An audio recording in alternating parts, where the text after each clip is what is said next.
In the first public response on the fishes that were washed ashore over the weekend, Fisheries Minister Mavis Howard-Koomsing is appealing to individuals who might have consumed it to report themselves for monitoring.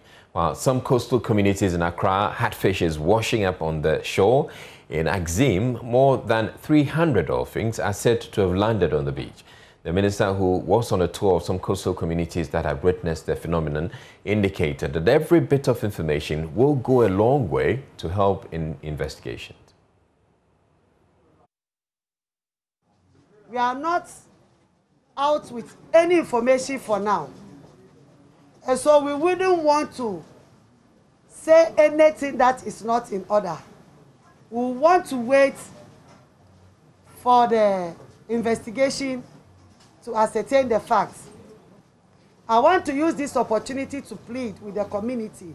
If anyone has taken some of the fish and has used it or consumed it, please own up so that we can monitor you. If there are any problems, we can quickly arrest it. If not, please, let us advise those who might have taken some to market to withdraw them from the market. When the chief fisherman was addressing us, he mentioned it that it's something that has been happening here. But we all know that I'm a new minister, and the government himself will be very scared to hear that there are dead fish by the shore. And you want to know what really caused the death. And so please, we are here this afternoon to plead with you. Now you should cooperate with us and own up if you have taken some of the fish to consume, so that we can monitor you to know your health situation. And also if there are some in the market, please let us withdraw them. But we are doing all our possible best to know what really caused that situation.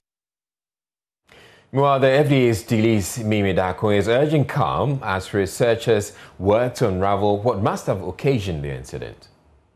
We have sent samples to the lab. This is not a normal occurrence. And until we can find out what has happened, we need to take measures to ensure that nobody gets harmed. That is why FDA is here. So as the minister said, we are appealing to all of you. We will hurry up and make sure that the laboratory test that we are doing will come out as quickly as possible. But in the meantime, fish that is found dead is not the right thing to eat. Sometimes you don't even know what happened, as she said. So we have issued a press statement to say that we have come yesterday, and I think on Sunday we came around. We've spoken to a lot of you. I think the chief fisherman was spoken to. And we can only appeal to you. Ghanaians, as Ghanaians, we care about each other. And therefore, you will not give anybody something that you are not even sure of what it is. We know that you only sell the right products. You only sell wholesome fish. So please, if anybody has consumed any of this fish or has taken it and is keeping it even to consume, please let us know, so that in the meantime we can safely dispose of it until we are sure of what has happened. And even then, the condition in which the fish was found, it cannot be eaten. If it's not anything adverse, even the condition in which it was found, it cannot be eaten.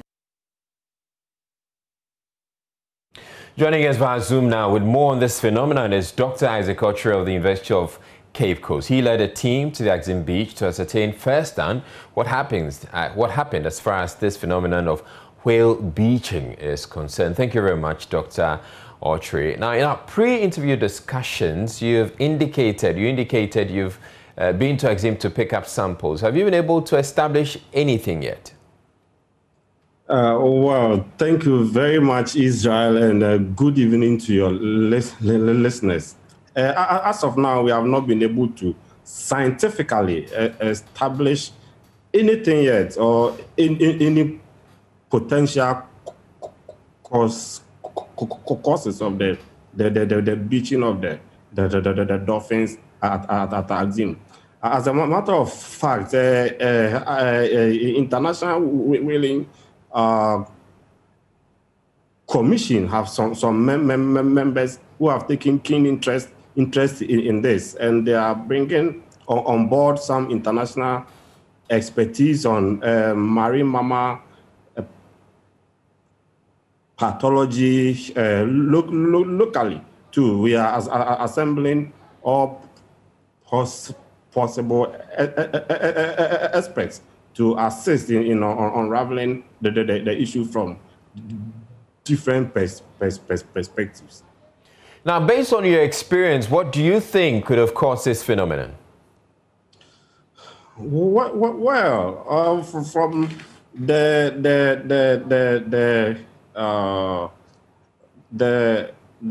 people who were witnesses at the beach, from their accounts and information we solicited, I think the first underlying understanding is that all the dolphins are arrived at the beach, or they got to the beach are alive. None arrived dead. And per the explanation they gave, it coincides with the normal dolphin social behavior that we may be aware of. They arrived at the beach, they lined themselves up, and then it seems they had a lead. Of course, it's not normal of some of their social behavior as they move. There is a lead that may be guiding where to move. So the lead led, and then they were moving towards the shore. At that point, some fishers and some people at the beach, I think some people were making Easter merry at the beach, and we understand they were playing music too. And you know, marine mammals are sensitive to sound. They use sound to move and other behaviors, and sound can also interrupt their behaviors. So as they were approaching the shore, some people jumped into the water to take a hike at the back of some of them. We didn't have any account that the dolphins harmed anybody. They hiked at the back of some of them, and the dolphins brought them to shore. For me personally, it was unfortunate that when they got to shore, some people started butchering them.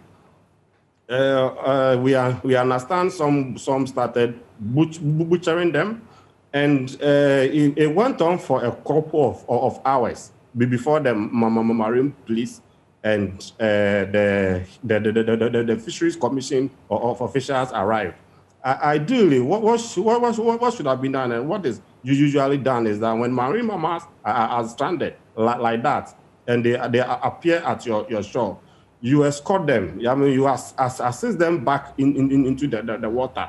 There have been some instances where some beached somewhere in other countries like Cape Verde, and even they tried to escort them, but unfortunately they beached again and died. But there are other instances where they were escorted and they found their way back. And in the case of Axim, we understand from the police commander that on that night, they tried and escorted about 38 of them.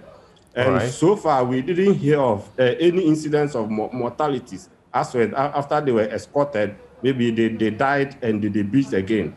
So it could have been that if the education was there and the understanding was there that marine mammals are protected organisms, they may get stranded and then beach at your shore. And when it happens like that, you need to escort them and take them back. And if they had done that, perhaps we may not have encountered that large level of mortalities or deaths that we did.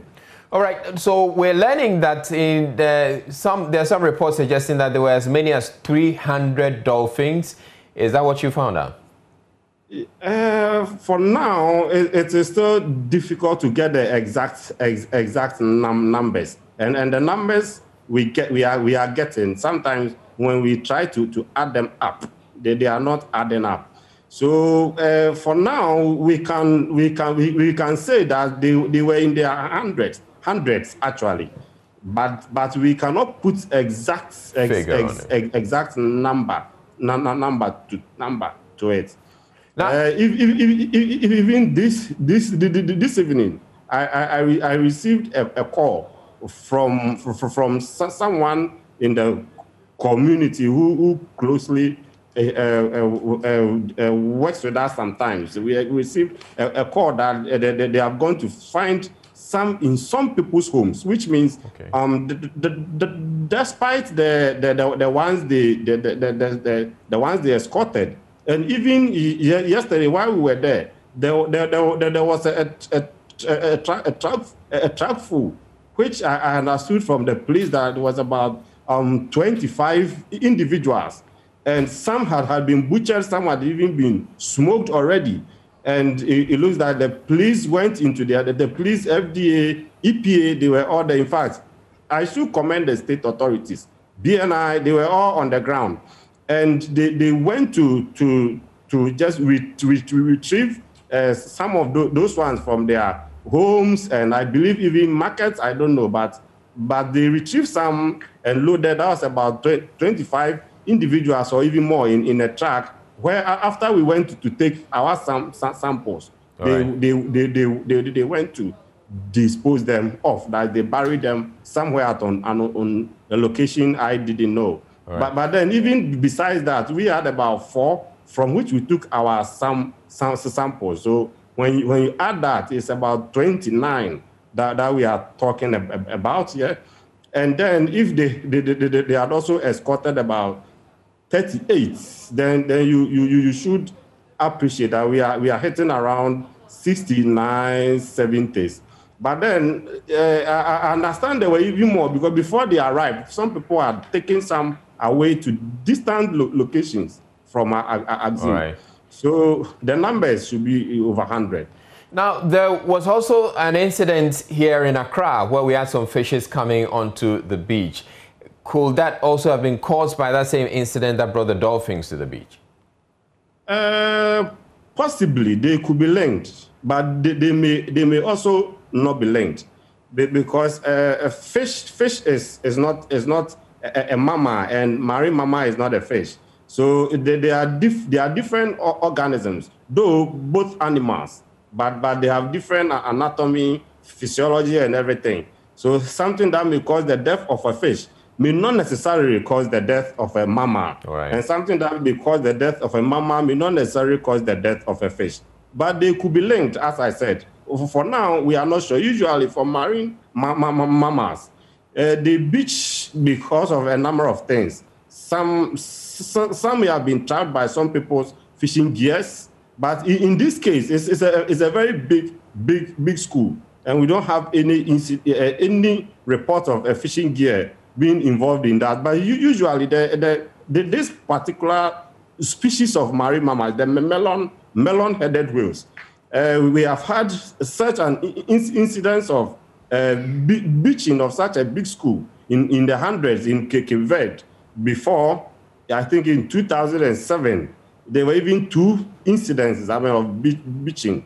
And then in 2008, Madagascar, I think the same melon-headed whales, they beach.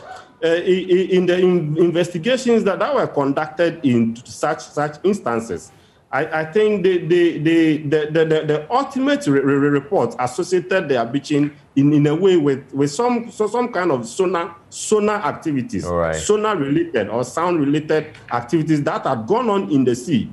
For now, we are here to pick information from EPA whether there has been any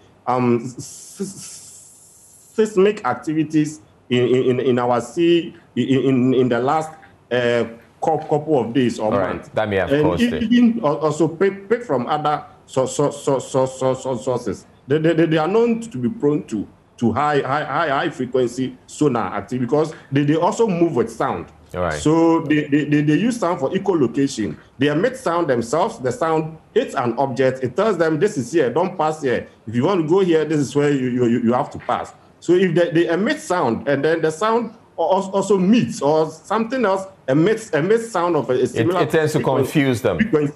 It confuses them, exactly, and it can make them miss their way. Right. And they find themselves in shallow waters at the beach, and they are stranded. All right. So we are yet to unravel all those possible causes. Thank you very much, Dr. Isaac Autry. Dr. Isaac Autry is a fisheries scientist, and he's with the University of Cape Coast.